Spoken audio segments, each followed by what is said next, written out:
Mahatma Gandhi centre में आप गए, आपने बायोमेट्रिक्स दी। बायोमेट्रिक्स पे आपके जैसे भी डॉक्यूमेंट्स थे, थोड़े ज्यादा जैसे भी थे, उन्होंने उसको स्कैन किया, आपको आपकी बायोमेट्रिक्स ली और आपको भेज दिया।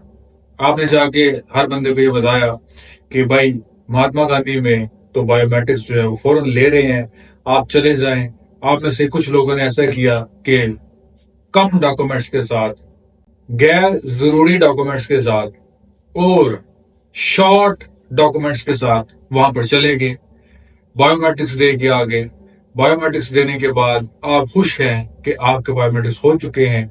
लेकिन जैसे कि मैंने अपनी पहली वीडियोस में ये बात आप तक पहुंचाई थी कि जब कभी भी डिपार्टमेंट, एडमिनिस्ट्रेशन डिपार्टमेंट ये काम करता है तो वो ऑपोजिट स्ट्रेटजी पे काम करता है। वो आपसे बायोमेट्रिक्स, आपके पेपर वर्क सब कुछ पहले लेता है, इन्वेस्टिगेशन स्टार्ट बाद में करता है। यही काम महात्मा गांधी सेंटर ने किया है कि उन्होंने आपसे डॉक्यूमेंटेशन, आपकी बायोमेट्रिक आपसे पहले ली है और इन्वेस्टिगेशन आपके केस की अब आगे स्टार्ट की है।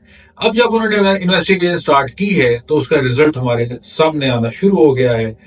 आपको ईमेल में फाल्टे आ रहे हैं, पीसीसी का फाल्टा आ रहा है, आपको सोशल कॉन्ट्रीब्यूट्स का फाल्टा आ रहा है कि आपके टैक्स पूरे नहीं हैं, आपको और काफी ज्यादा फाल्टे मसूल हो रहे हैं, रिसीव हो रहे हैं। ये उस चीज का रिजल्ट है जो मैं पहले वीडियोस में बताता था कि आपकी इन्वेस्टिगेशन जो है वो बाद में स्टार्ट होगी। आप महात्मा गांधी सेंटर को लाइट ना लें, यहाँ पे अपने कागजात को बिल्कुल मुकम्मल दुरुस्तगी के साथ लेकर जाएं। अब कुछ कुछ लोगों ने, हमारे दरमियान ही वो लोग हैं जिन्होंने ये काम किया है, जिनसे ये गलतियां हुई हैं कि फाल्टा मिला है और फाल्टे में 10 दिन का टाइम है। अब वो क्या करते हैं कि जो कागजात हैं वो जाहिर सी बात है कि 10 दिन में तो नहीं पूरे हो सकते, 10 दिन में फाल्टा तो क्लियर नहीं हो सकता। तो वो क्या करते हैं कि वो खामोशी से इंतजार करते हैं कि जब कभी हमारा पीसीसी बन के आ जाएगा, जब कभी हमारा जुनता बन के आ जाएगा, हम तब दे देंगे। अब 10 दिन में तो नहीं दे सकते, आपकी बात दुरुस्त है, आप 10 दिन में तो नहीं दे सकते। मगर आपने करना क्या है कि आपने 10 दिन से ज्यादा एक्सटेंशन अप्लाई करनी है।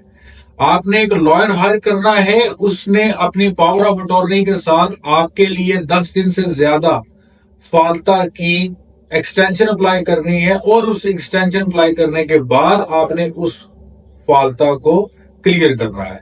अगर आप एक्सटेंशन अप्लाई नहीं करेंगे तो अगर आप गौर से वो फाल्टा वाला पेज पढ़ेंगे तो उसके ऊपर लिखा हुआ है कि अगर मैं 10 दिन में ये कागजात आपको नहीं देता तो आप अहल हैं मेरी रेजिडेंस एप्लीकेशन को कैंसिल करने के।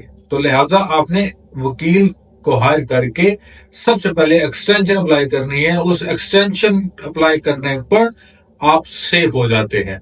इसी के साथ साथ मेरे पास एक केस आया कि मेरा जो कार्ड है, सेकंड कार्ड, वो रुका हुआ है। वो क्यों रुका हुआ है? जब मैंने उसकी इन्वेस्टिगेशन स्टार्ट की, अक्सर औकात लोगों के ज़हन में ये चीज है कि अगर कार्ड रुक गया है या अगर कोई भी किसी किस्म की रिन्यूअल रुक गई है तो सारे का सारा कसूर जो है वो इनके अदारों का है। हम अदालत में केस करेंगे तो हमारा कार्ड रिलीज हो जाएगा। आपका कार्ड रिलीज तो हो जाएगा मगर वकील या लॉ फर्म्स ऐसे काम नहीं करती। जब मैंने उस केस को थोड़ा सा खुरेदा, थोड़ा नोचा, थोड़ा देखा कि उसके अंदर क्या मसला है, तो मैंने ये पाया कि हजूर ने आज से 1.5 साल पहले एक्टिविटी स्टार्ट की थी, सेल्फ एम्प्लॉयड एक्टिविटी, जिसके कॉन्ट्रीब्यूट्स जो है वो 700+ यूरोस तक चले गए थे, लेकिन उन्होंने आज तक कॉन्ट्रीब्यूट्स पे नहीं थे किए।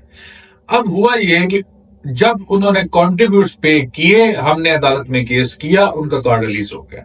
तो कुछ चीजें आपके कागजात में कमी की वजह से भी आपको आपका हक नहीं मिलता।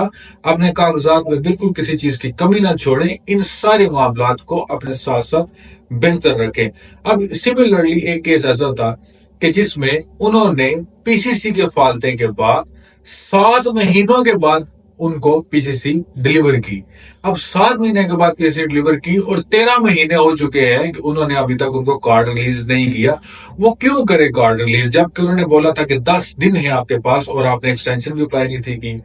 तो लिहाजा महात्मा गांधी में जो लोग बायोमेट्रिक्स देने जा रहे हैं जिन्होंने अभी जाना है वो मुहतात रहें, अपने कागजात को दुरुस्त रखें और किसी भी किस्म के गैर जरूरी कागजात से परहेज करें और सिर्फ वो कागजात लेके जाएं जो आपके लिए जरूरी हैं। इसी के साथ साथ मैं आपको एक और चीज बताता चलूं कि पुर्तगाल मजीद इस तरह के जो फैसिलिटी सेंटर्स हैं वो खोलने जा रहा है। कई जगह पे खुल चुके हैं, जैसे कि विला रियाल है, कई जगह पे अभी खुल रहे हैं। लेकिन जिस जिस जगह पे ये खुल रहे हैं, पुर्तगाल ने अब आके ये सिस्टम मुख्तलिफ कर दिया है, ऑपोजिट कर दिया है।